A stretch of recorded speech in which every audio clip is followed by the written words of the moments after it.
Muy bien, son las 16:28 la temperatura actual es de 31 grados. Le invitamos a partir de hoy a compartir este bloque denominado Un Tereré con el Coach. Y precisamente le saludamos al licenciado Sergio Carrón. ¿Cómo está, licenciado? Hola, ¿Cómo andamos? ¿Todo bien? De maravilla. Sí. Vamos a compartir una ronda de tereré. Vamos a compartir una ronda de tereré, exactamente. Y al mismo tiempo vamos a conversar sobre un tema que probablemente en las casas genera mucho análisis. Poner límites en la educación. Un tema que indudablemente como padres muchas veces nos aparece. A veces tenemos miedo de poner límites. Exactamente. A veces exageramos con límites muy fuertes. Así mismo. ¿Cuándo es el momento preciso, Sergio, de poner estos límites, sobre todo en la infancia? Porque desde muy pequeños ellos también con la astucia van probando esos límites. Eso mismo. Bienvenido, Sergio. Muchísimas gracias, Dios. Sí. A mí me gustaría comenzar con un ejemplo que lo leí de un educador argentino que se llamaba Jaime Barilco, lastimosamente ya falleció, y él decía: para explicar el tema de los límites, nada mejor que una ruta, ¿ok? Voy en la ruta, suponete Luque San Bernardino, una ruta relativamente fina, y tengo una línea que me marca a la derecha dónde termina la ruta, ¿ok? Y tengo una línea a mi izquierda que me marca dónde está el otro lado de la ruta, ¿ok? Ambas líneas son límites que de alguna manera me impiden salir fuera de la ruta o entrar en el carril contrario que podría generar un accidente. Pero dentro de esos límites yo soy absolutamente libre de llegar hasta donde yo quiero. Entonces es muy importante entender, porque parecería ser una contradicción en la educación que libera, hay que superar todos los límites.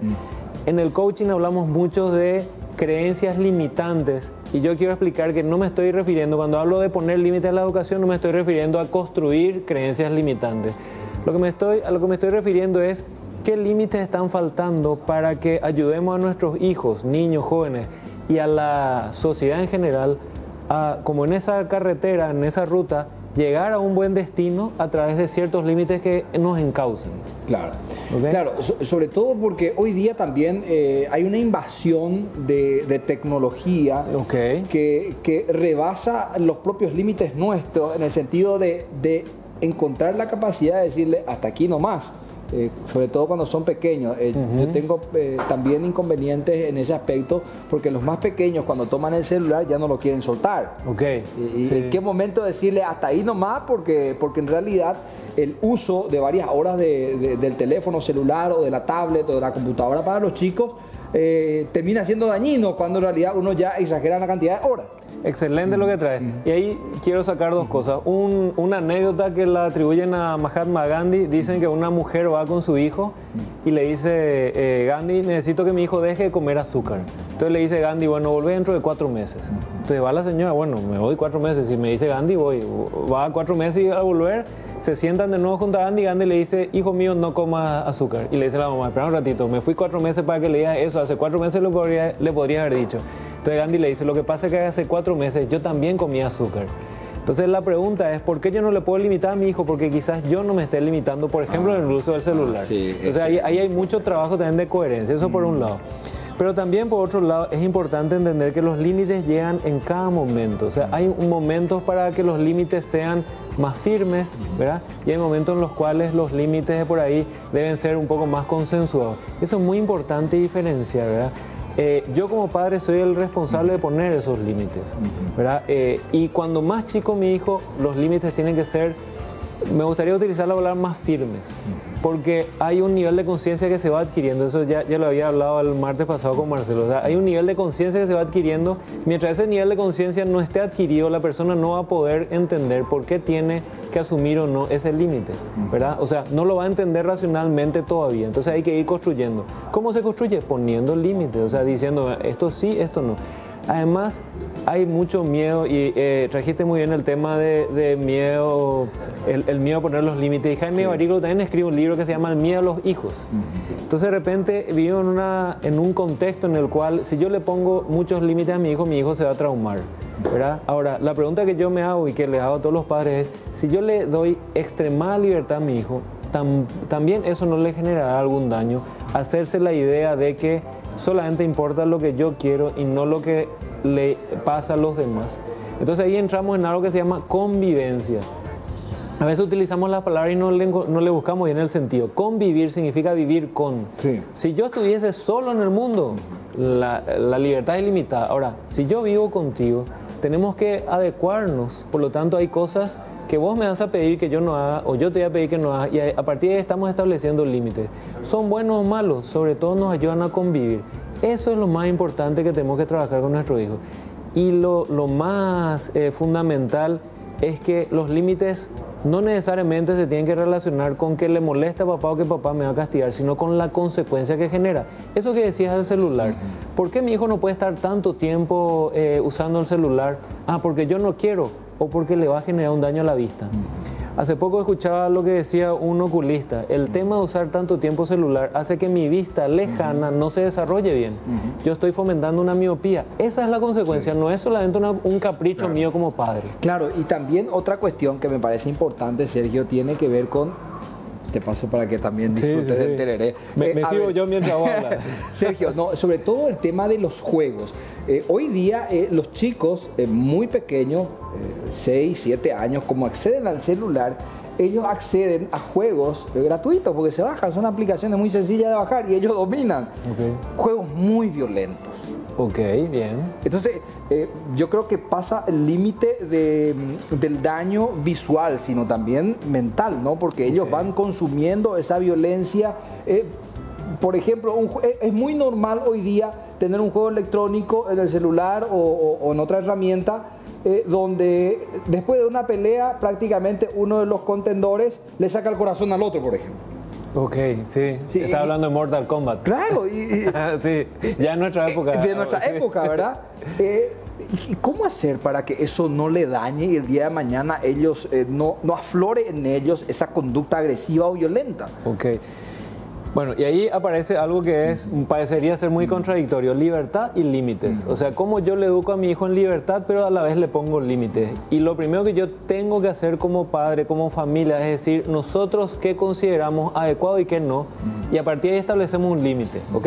Entonces, para mí, el juego violento en el Play, en la consola que sea, ¿lo acepto o no? Si yo lo acepto, bueno, me hago cargo de lo que eso pueda generar en mi hijo. Pero si yo no lo acepto, yo tengo que poner un límite. Y ahí es donde a veces creo que como padres nos cuesta poner un límite con la sociedad.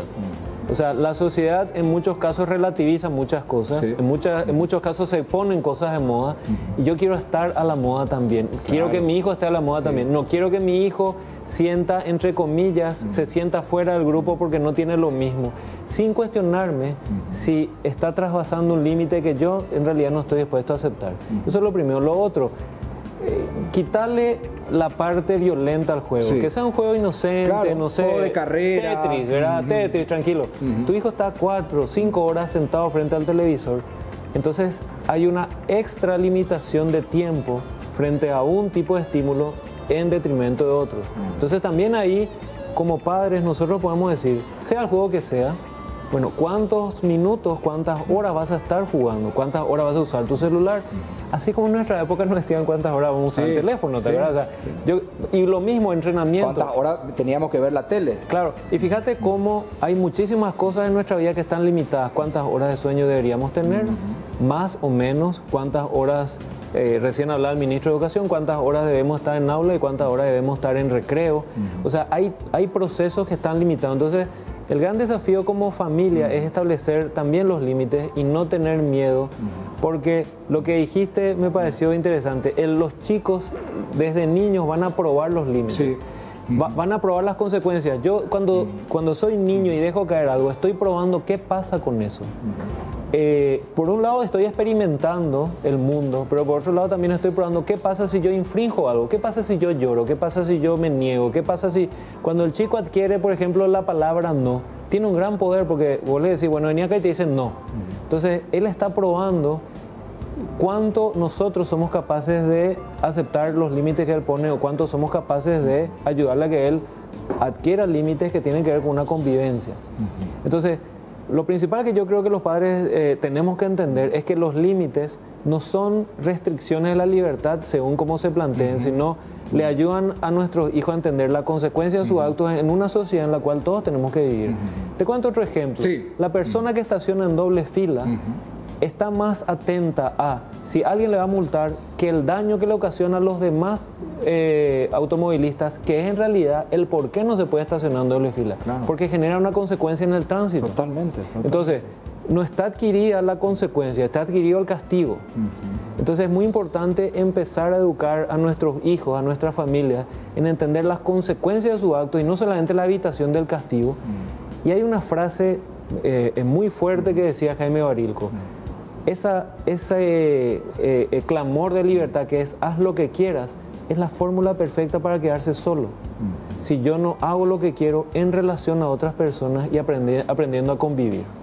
Realmente, excelente. Licenciado, ahí tenemos el número telefónico. Exacto. El 0972-834-646. Repito, 0972-834-646 para que ustedes puedan dialogar con el licenciado Sergio Carrón. Sí mismo. Y bueno, vamos a seguir disfrutando nosotros de el tereré con el coach y precisamente le invitamos a otro encuentro. Gracias, Sergio. Un gusto Diego, realmente. igualmente. Tema Muchas apasionante. Sí. Después, la próxima edición vamos a tocar qué hacemos con los pequeños cuando el zapateo se produce en el supermercado porque quieren el autito y no te alcanza el dinero, le querés comprar, pero tenés que decirle que no, porque no todo el tiempo van a tener lo que ellos quieren. Con un permiso de unos segundos, Sí. y sería bueno también tocar qué pasa cuando en el preescolar le dejo a mi hijo o a mi hija y no se quiere quedar. Interesante, ¿Cómo hacemos ¿no? ese? No, realmente. Bueno, seguimos hablando, Sergio. Un gusto. Listo, Un gusto. Diego, muchísimas gracias. Angie, tenemos